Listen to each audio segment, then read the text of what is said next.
রাজ্যে প্রথম ব্যক্তি হিসেবে কোনো রাজ্যে সাংবিধানিক প্রধান রাজ্যপাল পদে আসীন হওয়ার জন্য রাজ্যবাসী গর্বিত। রাজ্যে জনগণের কাছে তা অত্যন্ত গৌরবের বিষয়। জিষ্ণু দেববর্মন শুধুমাত্র রাজনৈতিকবিদ নন, তিনি একজন লেখক, কবি ও শিল্পী। জনজাতি সম্প্রদায়ের লোকেদের সার্বিক উন্নয়নে ওনার চিন্তা ভাবনা ও কর্মকুশলতা নতুন দিশা সঞ্চার করেছে। মান্দায় রাজ্য সরকারের উদ্যোগে তেলেঙ্গানা রাজ্যপালকে নাগরিক সংবর্ধনা প্রদান অনুষ্ঠানে বক্তব্য রাখতে গিয়ে এভাবেই জিষ্ণু দেববর্মনের কর্মজীবনের ভূয়সী প্রশংসা করেন রাজ্যের মুখ্যমন্ত্রী ডক্টর মানিক সাহা। দক্ষিণে তেলেঙ্গানা রাজ্যের চতুর্থ রাজ্যপাল হিসেবে অতি সম্প্রতি দায়িত্বভার গ্রহণ করেন রাজ্যের প্রাক্তন উপমুখ্যমন্ত্রী জিষ্ণু দেববর্মন, যা রাজ্যের ইতিহাসে প্রথম কোনো ভূমিপুত্র কোনো রাজ্যের সাংবিধানিক প্রধান পদে আসীন হলেন। রাজ্য থেকে প্রথম কোনো ব্যক্তি রাজ্যপাল হিসেবে মনোনীত হওয়ায় স্বাভাবিকভাবে খুশি রাজ্যের মানুষ। তেলেঙ্গানায় গিয়ে আনুষ্ঠানিকভাবে নিজের দায়িত্বভার গ্রহণ করে নিজ রাজ্যে ফিরে এবার রাজ্যবাসীর তরফে নাগরিক সংবর্ধনা পেলেন তেলেঙ্গানা রাজ্যপাল তথা রাজ্যের প্রাক্তন উপমুখ্যমন্ত্রী জিষ্ণু দেববর্মন। শনিবার জিরানিয়া মহকুমার মান্দায় খরান কমিউনিটি হলে আয়োজিত এক অনুষ্ঠানের মধ্য দিয়ে তেলেঙ্গানা রাজ্যপালকে দেওয়া হয় সংবর্ধনা।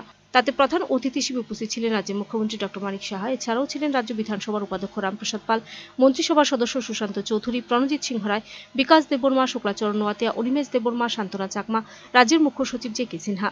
অনুষ্ঠানে রাজ্যবাসীর তরফে দেওয়া নাগরিক সংবর্ধনা গ্রহণ করে তেলেঙ্গানা রাজ্যপাল জিষ্ণু দেববর্মন বলেন, রাজ্যপালের ভূমিকা হল একটি সেতু। কেন্দ্র রাজ্যের মধ্যে সুসম্পর্ক বজায় রাখার জন্য সেতুর মতো কাজ করে রাজ্যপাল। রাজ্যপাল হিসেবে মনোনীত হবার পর এই ধরনের সংবর্ধনা পেয়ে স্বাভাবিকভাবে আপ্লুত। এখন শহর কেন্দ্রিক চিন্তাভাবনা পাল্টে গেছে, তার প্রমাণ হলো মান্দায় আয়োজিত এই সংবর্ধনা অনুষ্ঠান। আমি কাচ্ছাটে মানুষ না, বেশি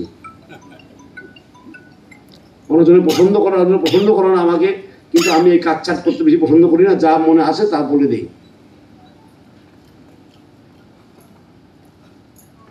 এবং আমি ভাবি এখানে জনজাতি আমাদের তেলেঙ্গানাতে এখন যে স্টেটে আমি আছি সেখানে ফিফথ শিডিউল এরিয়া আছে, সেখানে বেস্ট প্র্যাকটিস যেগুলো আমি মুখ্যমন্ত্রীর সঙ্গে আলাপ করবো, এসে যে বেস্ট প্র্যাকটিসেস হচ্ছে সেখানে জনজাতিদের নিয়ে, সেটা নিয়ে আলোচনা করবো এখানে। কারণ আদান প্রদান দিয়েই উন্নতি হয়। সুতরাং গভর্নরের যে ভূমিকা সেটা হলো একটা সেতু, কেন্দ্র এবং রাজ্যের মধ্যে সেতু, এবং নিজের হোম স্টেট যেখানে পোস্টিং হয়েছে ওনার সেটা হলো একটা সেতু। উনি সেতুর কাজটা করেন। He is a bridge between the center and the state and his home state and his posted state.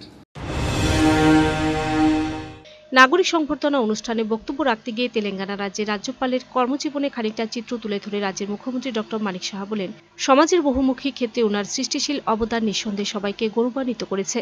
জনজাতি সমাজের উন্নয়নের পাশাপাশি রাজ্যের সামগ্রিক উন্নয়নের ক্ষেত্রে ওনার বলিষ্ঠ পদক্ষেপ আজও নতুন পথ দেখায়। প্রচারের অন্তরালে থেকে নীরবে নিবৃত্তে তিনি কাজ করে চলেছেন। রাজ্যের শিল্প সংস্কৃতির বিকাশেও উনি গুরুত্বপূর্ণ ভূমিকা পালন করে গেছেন।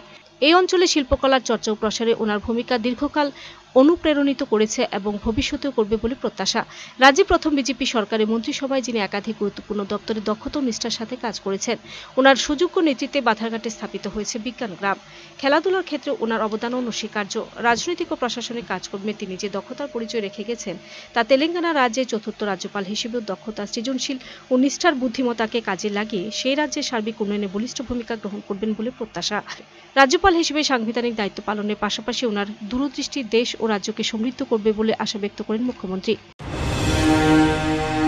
বহুমুখী ক্ষেত্রে আপনার সৃষ্টিশীল অবদান নিঃসন্দেহে আমাদের গৌরবান্বিত করেছে।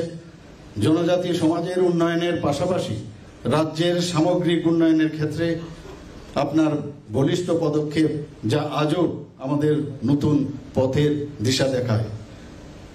প্রচারের অন্তরালে থেকে নীরবে নিবৃত্তে আপনি কাজ করে চলেছেন। 1989 থেকে 1993 সাল পর্যন্ত আপনি নর্থ ইস্টার্ন কাউন্সিলের অ্যাডভাইজারি কমিটির সদস্য ছিলেন। 1993 সালে Indian national council for art and কালচারের ত্রিপুরা চ্যাপ্টারের দায়িত্ব থেকে আপনি এই অঞ্চলের শিল্প সংস্কৃতির বিকাশে গুরুত্বপূর্ণ ভূমিকা গ্রহণ করেছেন। 1993 সালে ত্রিপুরা থেকে বিজেপির ন্যাশনাল কাউন্সিলের সদস্য আপনি নির্বাচিত হন। এই অঞ্চলের শিল্পকলার চর্চা ও প্রসারে আপনার ভূমিকা দীর্ঘকাল আমাদের অনুপ্রাণিত করেছে এবং ভবিষ্যতেও করবে বলে আমি আশা করি। 2018 সালে প্রথম বিজেপি শাসিত রাজ্য মন্ত্রিসভায় আপনি উপমুখ্যমন্ত্রী পদে আসীন হন এবং অত্যন্ত দক্ষতা ও নিষ্ঠার সঙ্গে অর্থ, পঞ্চায়েত, গ্রামোন্নয়ন এবং বিদ্যুৎ, বিজ্ঞান, প্রযুক্তি ও পরিবেশ এবং পরিকল্পনা ও সমন্বয়ের দপ্তরের দায়িত্ব পালন আপনি করেছেন। 5 বছরের এই মন্ত্রিত্বের সময়কালে প্রশাসনিক ব্যুরো রিপোর্ট সার্চ ইন্টারটেইনমেন্ট।